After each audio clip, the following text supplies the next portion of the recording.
Bonjour à tous, je m'appelle Martin Skardec. Je vais vous présenter aujourd'hui un nouveau webinaire intitulé « Générer et simuler vos lattices dans la 3D expérience ». Ce webinaire concerne la génération de réseaux de treillis, c'est le nom en français, des lattices, mais aussi de la simulation structurelle de pièces ayant des lattices, d'où l'intitulé du webinaire.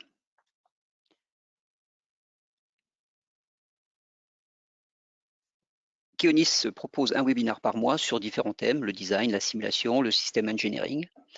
Une fois diffusés, tous nos webinaires sont consultables quelques jours plus tard sur notre site en replay. Si vous avez des propositions de sujets, n'hésitez pas à nous en faire part. Vous pouvez également nous suivre sur notre communauté simulation. Vous y trouverez des articles techniques, des tutoriaux et bien entendu tous nos webinaires. En ce qui concerne l'agenda, petite introduction sur la plateforme 3D Experience, l'application Lattice Design et puis le dimensionnement d'une pièce avec des lattices et une conclusion. Alors, petite introduction de la 3D Experience. La 3D Experience peut être considérée comme une plateforme d'accès à un ensemble de solutions applicatives et collaboratives pour tous les métiers de l'entreprise basée sur une source unique de données. La plateforme donne accès à des rôles relatifs à des métiers. Chaque rôle contient des applications nécessaires au métier et dans les applications, on retrouve les fonctionnalités adéquates. La plateforme 3D Experience est disponible en cloud ou on-premise. On-premise, les serveurs sont sur le site du client. En cloud, les serveurs sont dans un data center. Voici deux images représentant les différentes interfaces auxquelles l'utilisateur peut accéder. L'image de gauche, c'est le client web, c'est l'administration de la plateforme, la consultation des données, la gestion des données, mais aussi l'utilisation d'applications purement web, comme par exemple la gestion de projet ou le cycle de vie des données. L'image de droite, c'est le client riche, sert pour la création de tous les contenus 3D, les pièces, les assemblages, les dessins, les modèles de simulation, etc. Notez que le client riche nécessite une installation locale. Très important aussi, le client web comme le client riche partagent la même base de données. La puissance de la plateforme 3D Experience, contrairement aux logiciels traditionnels, c'est de proposer une nouvelle architecture, une interface unifiée, une source de données unique et surtout de proposer des rôles adaptés au profil des utilisateurs. Donc avant d'entrer dans le vif du sujet, une petite overview du rôle Lattice Designer. Alors pour compléter l'offre associée à la fabrication additive par frittage des poudres, le rôle Lattice Designer sera très prochainement disponible courant novembre de cette année. Lattice Designer permet de définir rapidement des réseaux de treillis sur des zones ou sur tout le modèle, de générer la géométrie complète de ces réseaux en vue d'être imprimés sur des machines de fabrication additive. Les réseaux de treillis correspondent à la répétition d'un motif élémentaire tridimensionnel. Ils sont plus communément connus sous l'anglicisme lattice. Les zones existantes ou à définir sont très souvent des cavités. Vous avez différents exemples là sur la droite, dans lesquels on va construire des lattices dans des cavités existantes. Et puis sur l'image tout en bas à droite, on substitue carrément le modèle 3D par des lattices. Les objectifs des lattices sont multiples: alléger les pièces, améliorer la dissipation mécanique, amortissement par exemple, améliorer la dissipation thermique ou encore jouer le rôle de filtre. D'une manière générale, le but des lattices, c'est d'améliorer les performances de vos pièces. Vous avez différents exemples de lattices sur la page de droite, en représentation solide ou encore en représentation filaire en haut à droite. Vous avez des exemples de simulation pour jouer le rôle de dissipateur mécanique. Vous avez des lattices à l'intérieur d'une pièce, donc ça pose pas de problème de les mettre à l'intérieur carrément, puisque on va utiliser le procédé de fabrication additive, donc aucun souci pour les construire. Et un petit peu moins connu, des lattices qui sont utilisées en tant que filtre.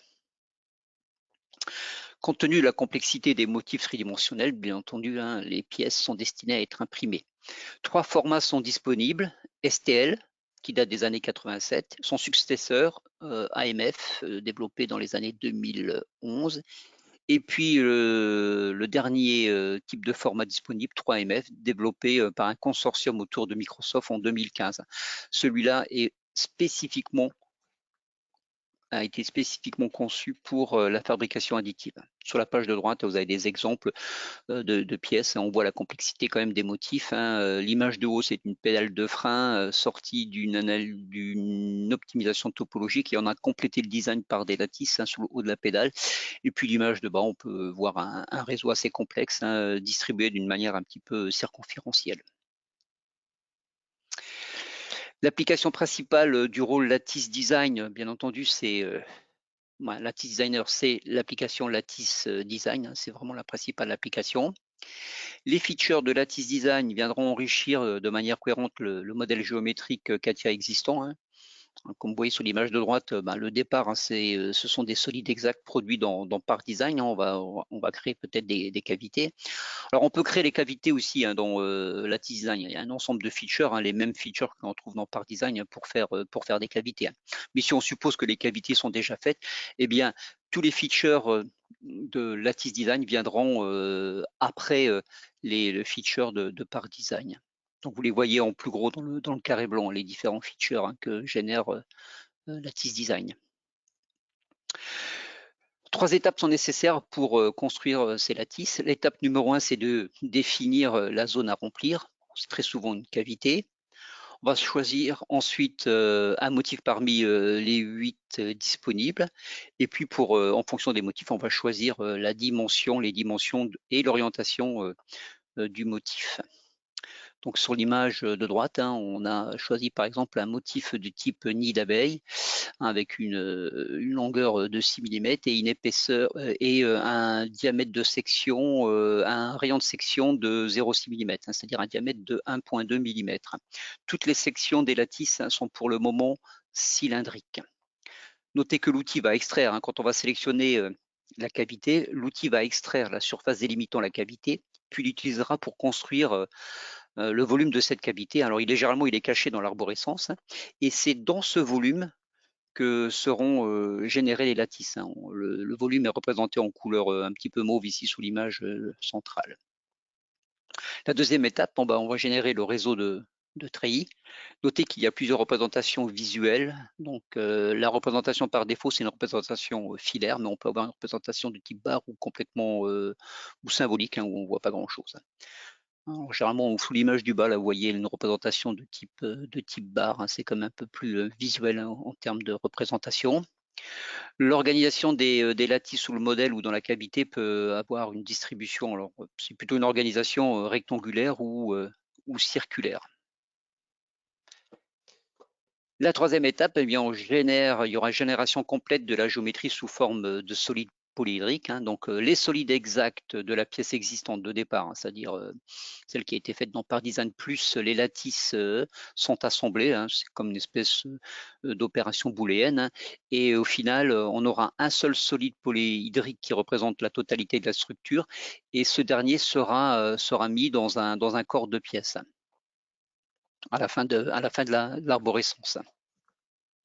Qu'on voit ici, à la fin de l'arborescence, on a un corps de pièce dans lequel on met la structure polyhydrique entièrement dedans. Vous voyez ici les sections cylindriques des lattices. Vous pouvez constater le niveau un petit peu de précision qui est fait. Une fois la géométrie polyhydrique générée et sauvegardée, le modèle peut être exporté suivant 3 formats disponibles, STL, AMF et 3MF. Notez que les formats AMF et 3MF sont spécifiquement conçus pour la fabrication additive. Sur la page de droite, à l'interface qui permet d'accéder à l'export. Alors pour accéder à l'export, il faut que la pièce soit sauvegardée. C'est pour ça que dans le process, on note qu'il faut sauvegarder la pièce. Alors bien sûr, il existe encore d'autres types de formats, mais pour les solides polyhydriques, c'est soit STL, soit MF, soit 3MF. Alors quand votre pièce possède des lattices et qu'on souhaite un petit peu la dimensionner, on va voir un petit peu de quelle manière on va s'y prendre. Eh bien, les réseaux de treillis peuvent être modélisés dans un modèle de calcul. Depuis la plupart des rôles majeurs de simulation, une commande spécifique permet de générer automatiquement le modèle élément fini de la pièce avec c'est Lattice. Alors les rôles majeurs, je le rappelle, leur acronyme SLL, SFO, SSU et SYE, vous pouvez avoir les détails dans d'autres webinars sur la simulation, vous avez le détail complet de ces produits. La commande spécifique se trouve dans l'application Structural Model Creation, c'est l'application qui permet de générer les maillages. Vous la voyez sur l'image de droite, je l'ai agrandi, vous avez ici la commande qui permet de faire cette opération. Alors globalement, vous allez avoir un maillage put qui sera généré pour les lattices et un maillage tétraédrique qui sera généré pour le reste de la structure. Globalement, ça va être donc des poutres et du tétraèdre par défaut. Les caractéristiques dimensionnelles des poutres sont celles définies dans Lattice Design. Par exemple, la section, c'est une section cylindrique qui a un rayon de 0,6 dans l'exemple que l'on a utilisé tout à l'heure. Les caractéristiques matérielles globales sont celles du matériau associé à la pièce. Donc si le matériau est en acier, l'ensemble sera en acier. Les connexions entre les maillages tétra et les poutres sont assurées par une connexion de collage, également définie entièrement automatiquement. Ça serait vraiment un petit peu compliqué de le faire manuellement.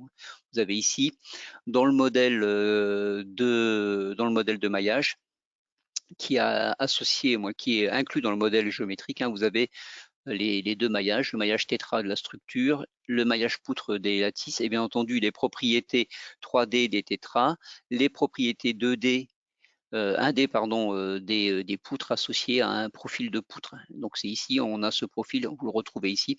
Donc c'est un profil cylindrique et vous avez le rayon de cette section cylindrique. Le matériau est associé ici dans l'arborescence de la pièce et c'est de l'acier.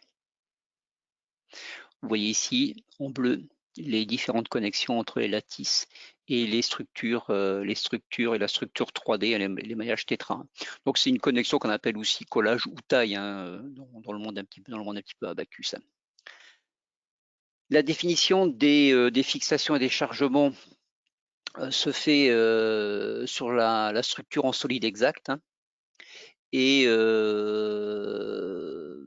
une fois qu'on a fait le calcul, vous allez pouvoir post-traiter les résultats. Vous avez ci-dessous des images des déplacements et des contraintes de von Mises. Il s'agit d'un calcul statique linéaire. On aurait pu très bien faire un calcul modal sur cette pièce-là.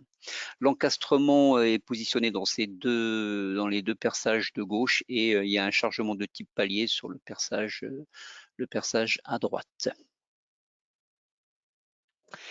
Bon, vous allez voir une petite démonstration qui récapitule un petit peu tout ça. Alors je vais la démarrer. Vous avez votre pièce faite par Disian. On va aller dans le rôle Lattice Designer. Dans le trigramme, l'acronyme est LTX. On va prendre Lattice Design, l'application Lattice Design qui est la principale application. Opération numéro 1, c'est de définir la zone dans laquelle on va faire des lattices. On va sélectionner notre cavité. On va choisir notre motif et ensuite les dimensions de ce motif, sans oublier aussi l'orientation du motif. On va se servir d'un repère local. Alors, le motif s'oriente en fonction du Z d'un repère local. Donc, vous allez voir, le motif nid d'abeille va changer d'orientation. Voilà, on va garder cette orientation. Opération numéro 2. Vous voyez, c'est assez rapide à faire. On va sélectionner la zone que l'on a définie. On va demander une visu wireframe et on va générer tout ça. Donc l'outil va nous générer l'ensemble du réseau avec les dimensions qu'on avait définies. On peut avoir une visu un peu plus jolie avec la visualisation de type barre. Étape numéro 3, on va générer le solide polyédrique de l'ensemble de la structure. Et tout ça va être mis dans un corps de pièce. C'est aussi, ça est rapide, donc la vidéo est à vitesse normale. Donc on va un petit peu cacher tout ça pour que l'on voit juste le solide polyédrique. Vous allez pouvoir constater la manière dont les lattices sont connectées avec le reste de la structure. Vous voyez le niveau de filet un petit peu partout au niveau des congés, au niveau des lattices. On sauvegarde pour pouvoir faire l'export.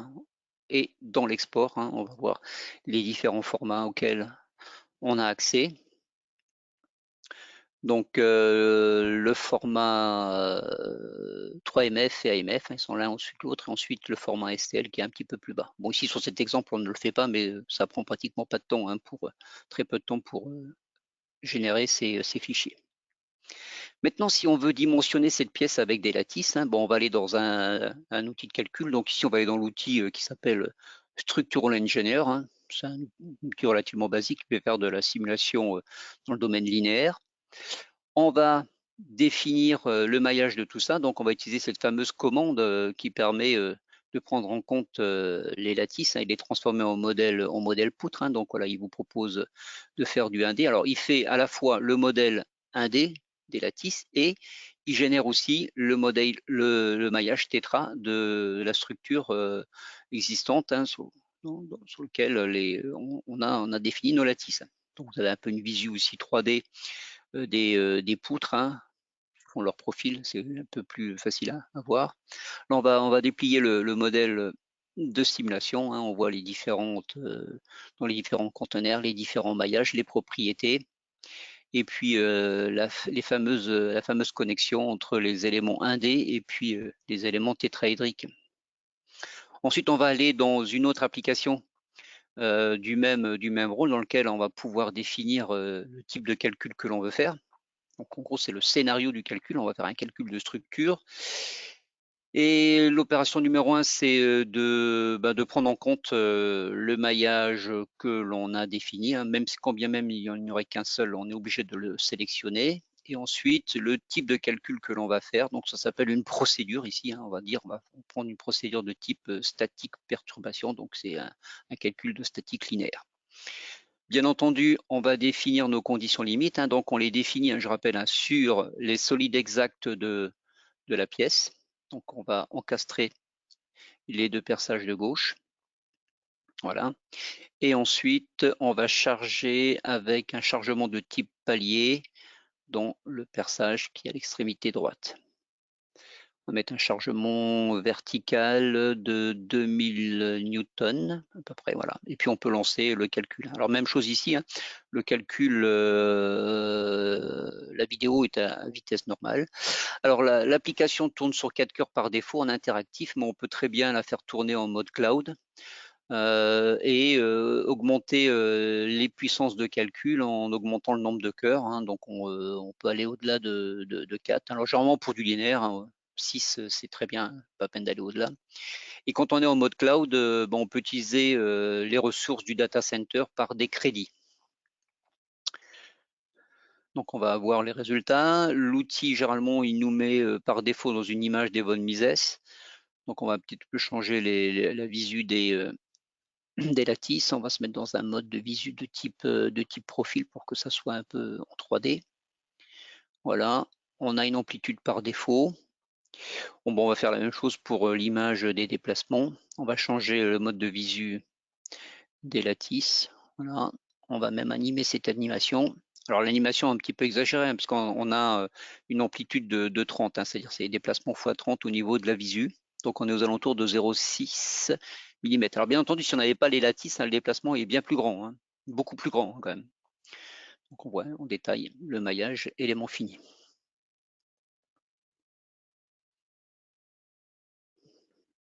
Là, je pense qu'on est arrivé au bout de la, de la vidéo. Alors je vais reprendre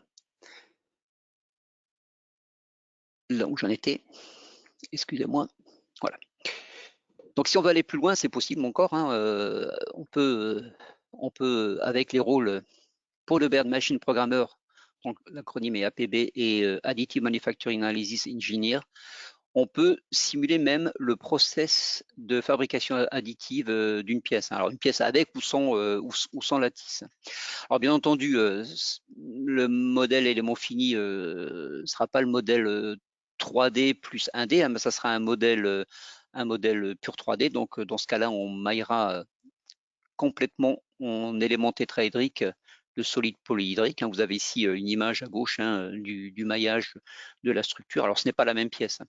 Et puis l'image à droite, hein, vous pouvez voir Vous êtes dans le rôle APB qui permet de définir complètement la machine de fabrication, de définir de façon virtuelle la machine de fabrication additive dans lequel il y a tous les paramètres essentiels, la puissance laser, les dimensions de la table, le chemin de lasage, la stratégie de lasage et aussi tous les supports. Alors ici, il n'y a pas de support, la pièce est directement sur la table, donc on viendra découper sans doute au niveau de la table. Mais très souvent, il y a des supports, ça dépend un peu les types de pièces. En ce qui concerne AMF, c'est une simulation du processus de fabrication additive, donc c'est une simulation multiphysique assez complexe tout de même, donc qui prend un petit peu de temps. Vous avez ici le résultat. Alors le résultat, c'est une image des déplacements multipliés par 10 pour qu'on y voit quelque chose. On constate quand même qu'on a des déplacements de plus de 2 mm. Donc ça signifie que quand même le processus n'est pas anodin lorsque l'on le simule, qu'on simule ce processus de fabrication additive. En conclusion, Lattice Designer permet désormais l'utilisation industrielle des structures treillis dans des pièces. Lattice Designer fournit des capacités performantes de modélisation conceptuelle et détaillée des treillis 3D. Lattice Designer est intégré à la validation structurelle par éléments finis. Et Lattice Designer fournit aux imprimantes 3D les formats de sortie les mieux adaptés STL, 3MF et AMF. Alors, nous sommes aussi là pour vous conseiller, vous guider dans le choix des solutions, vous accompagner et vous supporter à l'utilisation des logiciels Dassault Systèmes. En ce qui concerne l'équipe simulation, nous sommes 6 répartis sur 3 agences entre Lyon, Toulouse et Suresnes. Nous sommes certifiés par Dassault Systèmes pour supporter auprès de nos clients les solutions de simulation, et nous pouvons faire également quasiment la totalité des formations sur les solutions de simulation de Dassault Systèmes. Alors bien entendu, il n'y a pas que des consultants dans le domaine de simulation, nous avons un éventail assez large de consultants dans plein d'autres domaines. Voilà, si vous avez des questions, vous n'hésitez pas à nous les communiquer. Vous avez l'adresse en bas à droite, 3dx@keonis.com. Je vous remercie. Au revoir, très bonne journée.